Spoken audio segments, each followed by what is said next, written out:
It's The Walking Dead episode review for the episode After.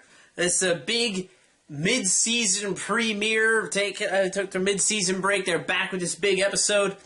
Except it wasn't really such a big episode. It kind of focused in on just a couple of characters. And you know what?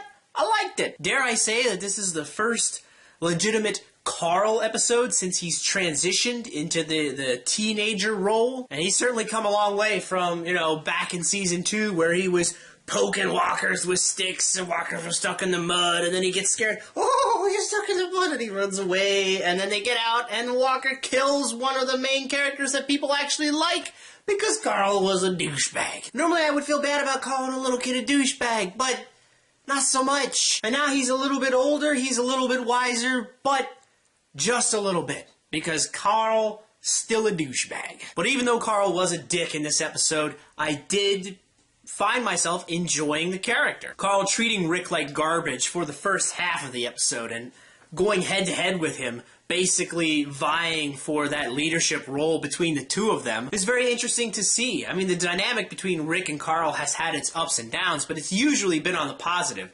Certainly not this hostile towards each other. So it was very interesting to see that dynamic take such a hostile turn as they were combating against each other for the majority of the episode. And to see Rick suffering the effects from that, huge one-on-one fight he had with the governor in the last episode, he's so fucked up. I mean, his nose is mangled, his eyes are shot, his face is just almost completely destroyed. He's got bruises and cuts all over his body. He is so messed up that he's almost slowing Carl down and proving to be a weakness to the two of them. Like when he tried to nail that one walker in the head with the axe, but he wasn't strong enough to get the blade all the way through, so Carl had to finish the job. I kind of felt bad for Rick in this episode. Then Rick passes out, and we get the great scene where Carl goes on this tirade of blaming Rick for basically everything terrible that happened back at the prison. And another scene near the end of the episode where Rick appeared to have turned. That's where they were trying to have us believe, but come on, who was really going to think that was going to happen? And seeing Carl just basically break down saying he can't do it, even though he's trying to man up and act like he can, really he can't. And I liked it. It added some depth, it added some layers to this character that even as a child, a lot of people really didn't like. But as far as Carl went, trying to fend for himself and be the badass that he thinks he is, that didn't work out so well. He made a bunch of dumbass decisions and pissed away a ton of bullets that they don't have to spare. I mean, he's walking around the house with this sharp lamp thing from the garden, and he's got the pointy end ready, and that walker comes at him from the bedroom, or whatever room it was, when he opened the door. So he's got the walker pinned, and he has the weapon in his hand ready for the stabbing. And he doesn't use it, he fucking drops it. And then we find out at the end of the scene, when the walker's trapped in the room, that there's like a pair of scissors sitting right there. Why wouldn't you grab the scissors? Look around. You'd think you would have learned that from being in the zombie apocalypse so far, to examine your surroundings and use what you've got right next to you. So yeah, Carl, he's not quite the man he thinks he is. Still sucks. And he just can't handle that shit by himself yet. Of course, that was the feeling the episode was trying to convey.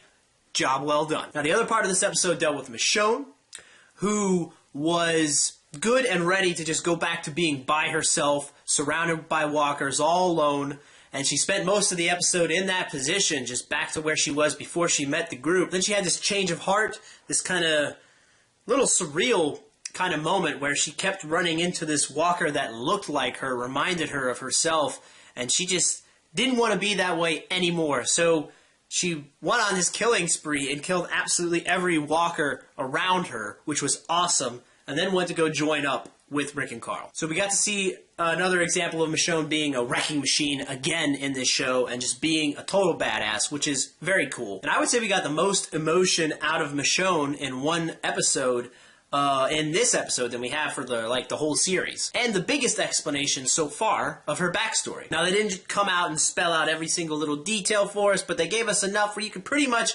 figure out what happened. And yeah, it's pretty easy to see why she's such a hard ass nowadays. I have to say that one thing I didn't like a whole lot in this episode was the dream sequence with Michonne. I'm not saying I disliked all of it. I actually liked a lot of it up to the very end, because I know it was supposed to be weird and disorienting, something the show hasn't really done before, that type of dream sequence. And I was fine with it. I was digging it. Right up until the very end, where Michonne starts screaming at all the crazy shit going on around her. I just kind of felt like that scream went on for just a little bit too long, and it just kind of hung the camera right there, and it started treading from being shocking to lasting a little bit too long and going into this goofy kind of territory for me. I just kind of feel like they could have cut that scream off just a second or two before they did, and it would have been a lot more effective. Alright, so overall, I'm going to give this episode a B. I thought it was a very good return episode for the show, and I really liked that the episode just centered on a couple of characters.